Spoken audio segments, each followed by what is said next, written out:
इचलकरंजीमध्ये काय चित्र असणार आहे, इचलकरंजीतल्या नागरिकांनी कुठल्या पक्षाला पसंती दिलेली आहे ते आपण पाहणार आहोत. अगदी इचलकरंजीमध्ये पहिल्यांदाच खरं तर निवडणूक होते, पहिल्यांदा महापालिकेची निवडणूक होते, त्यामुळे आता इचलकरंजीमध्ये काय होतं त्याचे एक्झिट पोल काय ते आपण पाहूया. त्यावेळेस इचलकरंजीचे एक्झिट पोल आपल्या समोर. भाजपला 35, शिंदे सेनेला 5, एनसीपी अजित पवारांच्या पक्षाला 2, इतरांना 0 असे हे इचलकरंजीचे एक्झिट पोलचे आकडे सांगतायत. तर काँग्रेसला 5, ठाकरे सेनेला 1, एनसीपी शरद पवारांच्या पक्षाला 10, मँचेस्टर आघाडी इथं स्थापन झाली होती त्यांना 7 जागा राखण्यात यश येऊ शकतं असं दिसतंय. इचलकरंजीमध्ये देखील सतेज पाटलांचा मोठा होल्ड होता, परंतु इचलकरंजीमध्ये देखील निराशाजनकच आहे महाविकास आघाडीसाठी. आणि आपण बघतोय काँग्रेसला केवळ 5 जागा मिळतील असं दिसतंय, ठाकरे सेनेला 1 आणि शरद पवारांच्या राष्ट्रवादीला 10.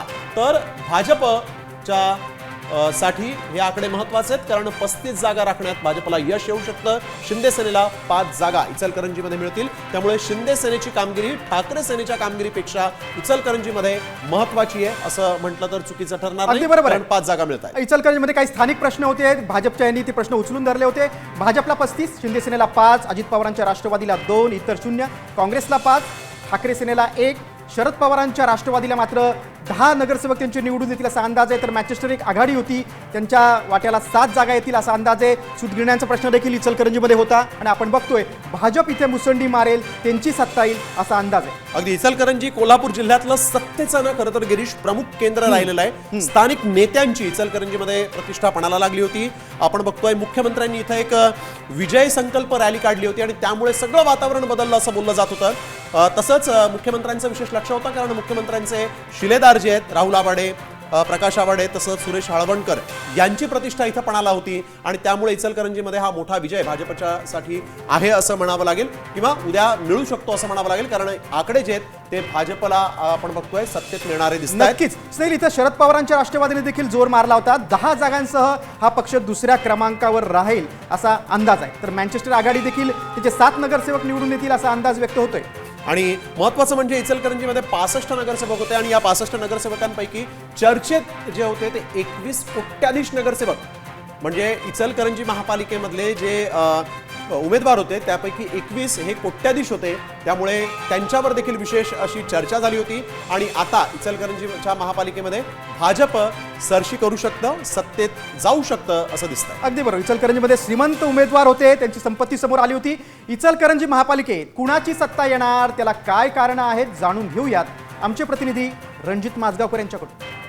इचलकरंजीसाठी एकूण जागा 65 आहेत.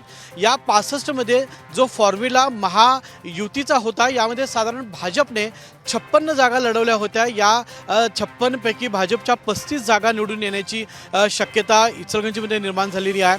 त्याच पद्धतीने एकनाथ शिंदे शिवसेना यांनी 8 जागा लढवलेल्या आहेत, यामध्ये त्यांच्या 6 जागा निवडून येतील.